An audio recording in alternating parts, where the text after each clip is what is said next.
Hi, I'm Dustin Hanson, Landfill Superintendent, and today we're at the Sioux Falls Sanitary Landfill. The landfill is located 5 miles west on 41st Street. Today we're going to show you the day-to-day basics of a landfill and also give you some tips and suggestions on how to make your trip more enjoyable. Approaching the landfill from 41st Street, you'll turn south onto the landfill's driveway, where the speed limit is 35 miles per hour. Now, we want to be good neighbors, and to ensure that we maintain that goal, it's imperative to keep the landfill driveway free of litter. So as you drive toward the front gate, you'll see a reminder that all loads must be tarped.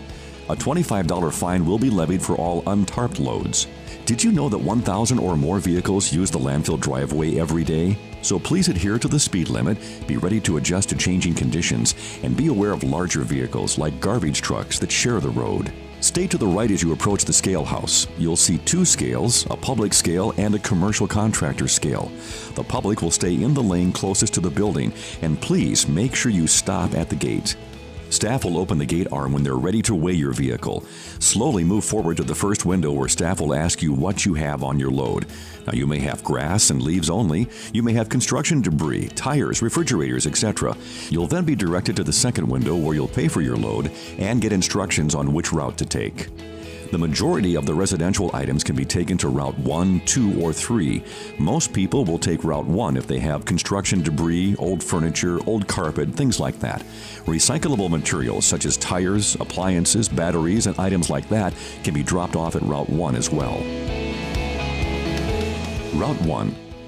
At the entrance of Route 1, an attendant will again ask you what you have in your load and then direct you to where it needs to be dropped off. As you come up, you'll see several drop-off bins. For ease of offloading, back your vehicle or trailer as close to the bin as you can. Remove your tarp and carefully unload your materials. The farthest bin on the line is designated for metal items. The landfill is able to recycle scrap metal, and that reclamation process saves valuable space in the landfill. The bins are here so that you don't have to go back to where we bury the waste materials, and that helps you avoid all the large truck traffic, minimizes flat tires from nails and scraps of metal and debris, and you get to stay on asphalt. Again, these bins are for construction debris and general rubble, like old furniture, old carpet, and things like that. If you have any questions on where to dispose of anything, feel free to ask the landfill attendant. The recycling area is also located in Route 1. This is where you can bring your magazines, aluminum, office paper, and things like that. The brown roll-offs are for garbage and household trash. Most residents have a garbage service that takes their trash for them. However, some acreages and outlying areas can bring their trash out to the landfill. Over here is the appliance recycling area. Due to the harmful nature of Freon, we have a building where staff can safely recover and properly dispose of the Freon contained in air conditioners, refrigerators, and freezers. The landfill also has a designated tire disposal area. We have a company that comes in to remove and shred those tires. The byproduct is then combined with coal and burned to generate electricity. The red roll-offs you see are for cardboard only. When disposing of cardboard, please break it down as best you can and put it in the slots. Route 2. If you have yard waste like grass clippings, leaves, or soft garden waste from your vegetable or flower gardens, you'll be asked to use Route 2, which is where our yard waste compost area is located. When you pull up, please dump your waste on the short rows. Staff will then windrow the material, which allows them to turn and aerate the waste to make a compost. Make sure your yard waste does not include brush, branches, wood waste, or plastic bags, as those items will interfere with the composting process. Paper bags will work well in the composting process and are acceptable in this area. The material is turned over, screened to remove any foreign material, and then made available to the public for free.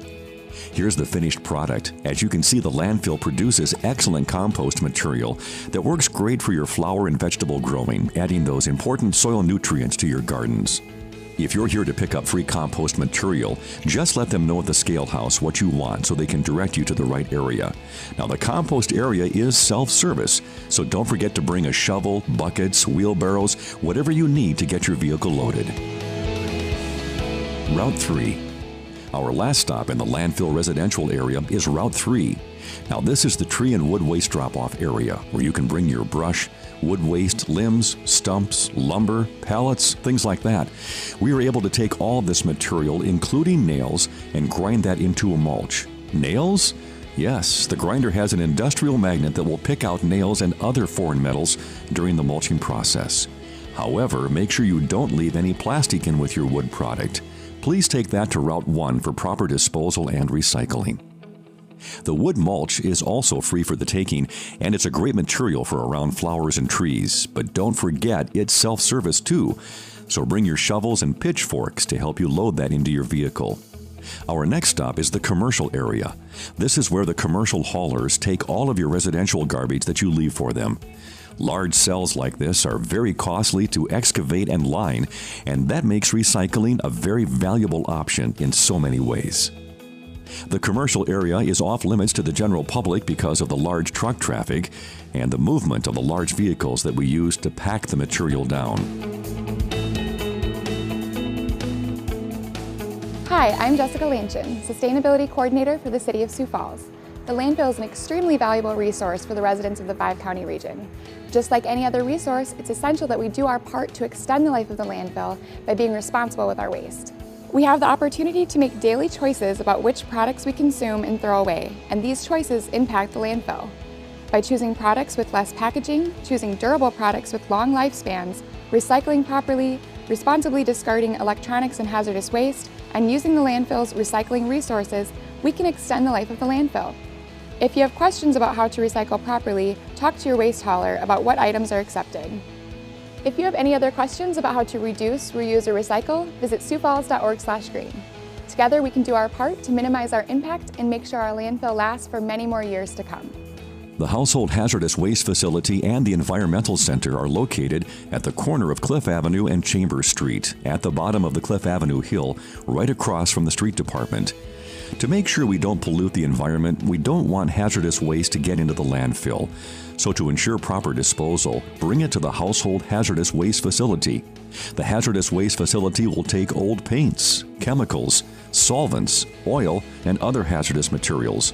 You can simply drive around the left side of the building and pull up to the hazardous waste door under the overhang. Staff will ask to see your driver's license, ask a few quick questions, and then they'll unload the materials from your vehicle right onto their carts. Some of the other things we handle here at the Household Hazardous Waste Facility are pesticides, antifreeze, fertilizer, auto batteries, paint thinner, putty, aerosol products, and other chemicals. The drop-off is free for residents in the 5-county region: Lake, Lincoln, McCook, Minnehaha, and Turner counties. Even with today's modern engineered landfill, these items can leak. So it's important to keep these toxic chemicals out of the landfill so there's no chance of polluting the air or groundwater. In the last 20 years, our use of electronic items has greatly increased. In fact, the Consumer Electronics Association estimates that Americans use 24 electronic items per household. To prevent leaching of harmful chemicals like lead, cadmium, and mercury, the Sioux Falls Sanitary landfill bans electronic items. This also helps to prolong the life of the landfill by not taking up valuable space. If you can, reuse your working electronic items by donating them to local schools and nonprofits. If your electronic items have reached the end of their life, you can drop them off at the Household Hazardous Waste Facility. Not all electronic items are recyclable. For a comprehensive list and hours of operation, log on to siouxfalls.org/green. The Environmental Center houses the Reuse Room. This is the area where staff stores items that they've determined to be reusable. Common items include latex and oil-based paints, automotive products, pesticides, stains, sealers, and varnishes. Product in this area is free to the public. For more information on any of the topics we discussed today, including hours of operation, recyclable products, environmental matters, and how to go green, log on to siouxfalls.org/green. Or for general landfill information, go to siouxfalls.org/publicworks.